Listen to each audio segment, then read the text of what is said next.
ये संभव नहीं है कि बीट के आरक्षक को पता नहीं हो।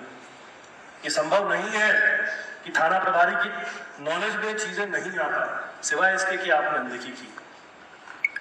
और अब यहां से वो अनदेखी टॉलरेट नहीं की जाएगी। अगर आपको थाना दिया गया है तो आपकी जवाबदारी पुलिस अधीक्षक की जवाबदारी है। और मुझे बड़ा दुख होगा कि उनका जो हक होगा वो तो होगा, लेकिन उनके परिवार को वो लज्जा का हार पहन के समाज के सामने जाना पड़ेगा। आपके माध्यम से मैं यह जन चेतना का अभियान या जन जन तक पहुंचने का अभियान यहां से शुरू कर रहा हूं। हर गली, हर मोहल्ले, हर मंदिर, हर मस्जिद के बाहर मैंने इन कोरेक्स की शीशियों को पड़ा हुआ देखा है। देश और एक नई ऊर्जा के साथ इस महाअभियान की शुरुआत तब तक सक्षम नहीं थी जब तक कि ये जो कम्युनिकेशन है ये एकात्म रूप से ना हो। जो रीवा की धरती मां विंध्यवासिनी के लिए मशहूर है, जो रीवा की धरती गुड़ में बैठे हुए भैरवनाथ के लिए प्रसिद्ध है, हमें यह सोचना पड़ेगा, आत्म अवलोकन करना पड़ेगा कि आज वही विंध्य की धरती इस कोरेक्स और इस मेडिकल नशे के लिए कैसे बदनाम हो चुकी है।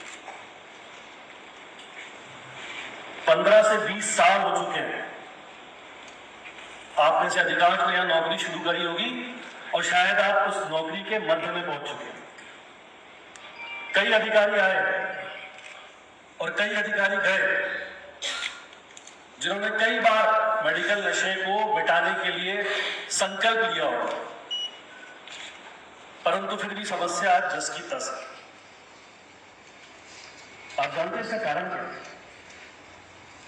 इसका कारण यह है कि हम सभी लोगों ने प्रयास तो करिए, लेकिन उन प्रयासों में कहीं ना कहीं हम रक्षक की तरह दिखाई दें। अगर इन्हीं प्रयासों में हम ये समझ पाते कि हमें समाज का रक्षक तो होना ही है, परंतु इस नशे के अभियान के विरुद्ध हमें उस समाज का संरक्षक होना है, तो ये समस्या इतनी विकराल रूप नहीं धरी होती। एकात्म संवाद जो अंतिम स्तंभ है हमारा, उससे 1-to-1 कम्युनिकेशन, और सबसे महत्वपूर्ण बात कि इस बार जो हमारे प्रयास होंगे, इस बार जो हमारा परिश्रम होगा, वो कोरेक्स के समूल विनाश की ओर अग्रसर हो। इस हेतु आज ये पूरी बैठक रखी गई थी और इसमें सभी थानों के थाना प्रभारियों से लेकर अंतिम छोर तक का जो कांस्टेबल था, उनके साथ में इस विषय वस्तु पर संवाद हुआ है। संभाग की पूरी पुलिस का फोकस एक नशे के ऊपर दिखाई दे रहा, लेकिन जो दूसरे राज्यों में वहां से आ रही है, उसके लिए क्या आप लोग प्रयास करेंगे जिससे शासन स्तर पर हमने अवगत कराया है कि हमारे प्रदेश में जो आवागमन हो रहा है वो पड़ोसी राज्य के मार्फत हो रहा है, और चूंकि हमारे यहाँ एनडीपीएस के अंतर्गत कार्रवाइयां की जा रही है और पड़ोसी राज्य में वो कार्रवाइयां नहीं संपादित हो रही है, इसलिए इन्फ्लक्स जो यहाँ पे कोरेक्स की आवागमन में बहुत ज्यादा बढ़ चुका है। वरिष्ठ अधिकारियों से लेकर शासन को इस बारे में हम अवगत करा चुके हैं। प्रहार 1.0 से 2.0 की तरह प्रहार 1.0 में हमने बहुत सारी चीजें सीखी।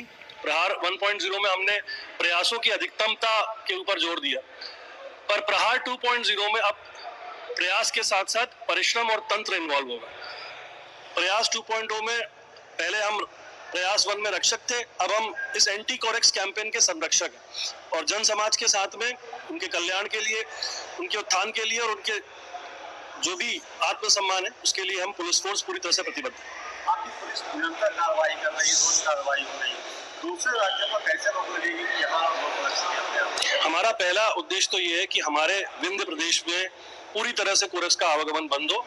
पुलिस रोज कार्रवाई करी, जैसा आपने बताया एनडीपीएस के अंतर्गत विक्रेता, क्रेता और जो भी इसके संरक्षक हैं उन पे भी हम लोग कार्रवाइयां संपादित करवा रहे हैं। अब सफेमा के अंतर्गत हम ये भी इंश्योर करेंगे कि जो ऐसे लोग हैं जो बड़े बड़े अपराधी तत्व इसमें इन्वॉल्व हैं, उनकी प्रॉपर्टी सीजर्स का कार्रवाई भी हमने पिछली बार एक बार करी हुई है, परंतु इस ऑपरेशन प्रहार 2 में हम सुनिश्चित करेंगे कि ये कार्रवाइयां अधिकतम स्तर पर जा पाए।